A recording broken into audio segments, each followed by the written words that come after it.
কেনাকাটার কথা কি আর বলবো, 1,60,000 টাকা অলরেডি শেষ। আমি প্রায় 4 জোড়া জুতা নিয়েছি 36,000 টাকা দিয়ে।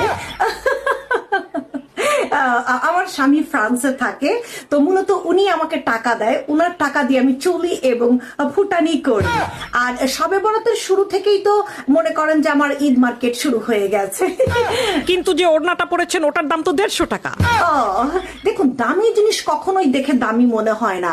ওড়নাটা দেখে 150 টাকা মনে হতে পারে, কিন্তু আসলে যেগুলো জিনিস দেখে বেশি দামি মনে হয় সেগুলো সব সময় কিন্তু কম দামি মনে হয়। তো ওড়নাটা হচ্ছে আমার অনেক দামি, সেই জন্য এটাকে কম দামি মনে হচ্ছে।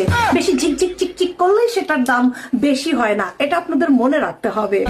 আর হচ্ছে সবসময় দেখবেন যেগুলো খাদি কাপড়, আরংস, এগুলোর কালার সবসময় ফ্যাড হয়, ম্যাড হয়। তো যাই হোক, এখনো 5-10 লাখ টাকার মার্কেট বাদ আছে।